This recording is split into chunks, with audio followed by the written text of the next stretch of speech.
Hello everyone, কেমন আছো তোমরা সবাই? মিষ্টিস ব্লগের নতুন একটা ভিডিওতে তোমাদের সবাইকে স্বাগত জানাই।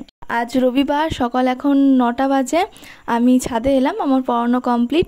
তো কালকে না প্রচণ্ড ঝড় বৃষ্টি হয়েছে রাতের বেলা মানে কি সন্ধ্যের থেকেই ঝড় বৃষ্টি শুরু হয়েছে, পুরো রাত অবধি হয়েছে। আর আমাদের এদিকে তো একটু হাওয়া উঠলে, ঝড় হলেই কারেন্ট তো থাকেই না, কতক্ষণ পরে যে আসে তার কোনো ঠিক নেই, প্রায় 2-3 ঘন্টাও হয়ে যায় মাঝে মধ্যে।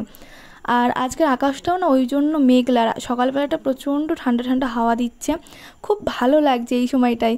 তো ছাদের ওপর আমি এই সময়টা অনেকক্ষণ ছিলাম, আমার একা একা বসে থাকতে খুব ভালো লাগছিল, কারণ একটা হাওয়া আসছিল আর চারিদিকটা মেঘলা মেঘলা ওয়েদার, খুব ভালো লাগছিল।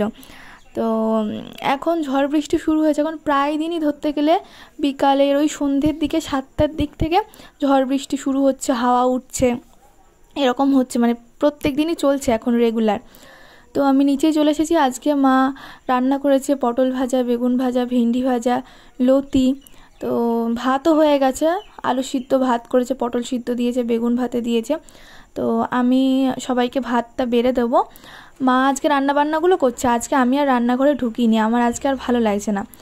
আর আজকে এক জায়গাতে আমাদের রান্না হচ্ছে, আগে মা নিরামিষটাও করে নিয়েছে আর পরে আমিষ করবে। আর আজকে আমার পিসিও আসবে। তো আমি প্রথমেই ঠাম্মার জন্য আগে ভাতটা সরিয়ে রাখছি, কারণ ঠাম্মা তো আবার ছোঁয়াছুঁইও খায় না, নিরামিষ খায়। আর ভাতটা মা নিরামিষ করেই করেছে, ভাজাভুজিগুলোও নিরামিষ করেছে। এবারে মানে এগুলো হয়ে যাওয়ার পর মা মাছ রান্না করবে।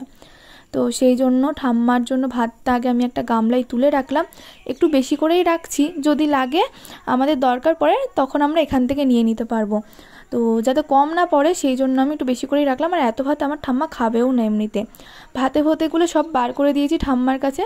তো বললাম তুমি ভাত টাতগুলো একটু ছাড়াতে লাগো, আমি না হয় মেখে দিচ্ছি। আর ঠাম্মার যে ভাতের গামলাটা, তো সেটার উপরেই আমি সব কিছু সাজিয়ে দিচ্ছি ভাজাভুজিগুলো, বেগুন ভাজা, পটল ভাজা, লতি, তার সাথে আছে ভেন্ডি ভাজা। তো ঠাম্মার জন্য আমি সব কিছু বেশি বেশি করে তুলে রাখছি, কারণ একবার এটো হয়ে গেলে না, ছোঁয়াছুঁই হয়ে গেলে তখন আর এখান থেকে আমি নিতে পারবো না।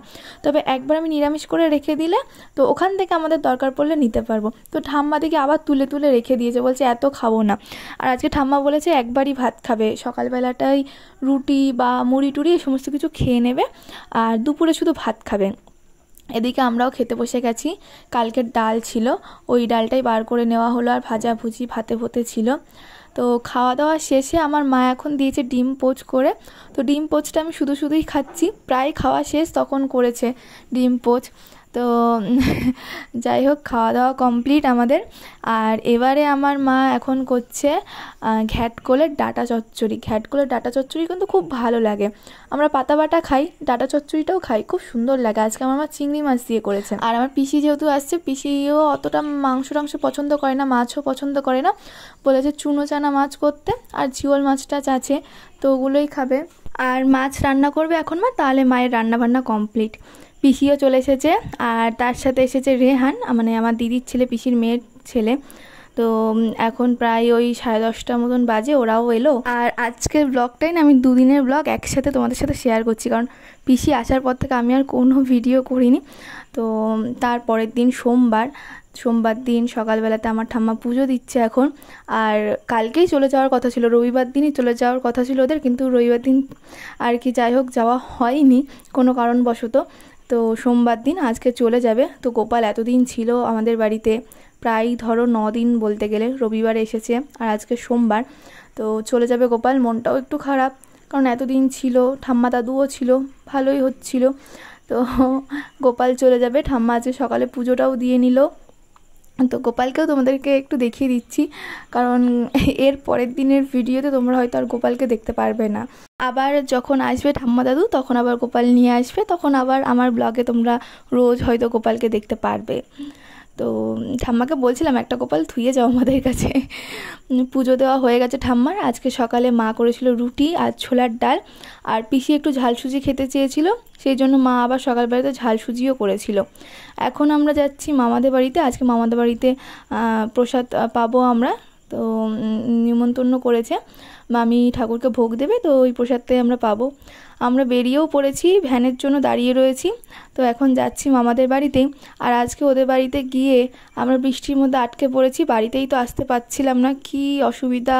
খাওয়া দাওয়ার পর প্রায় 1-1.5 ঘন্টা বসে, মানে মুষলধারে 3টের থেকে বৃষ্টি হয়েছে, প্রায় 5:30 অবধি বৃষ্টি হয়েছে।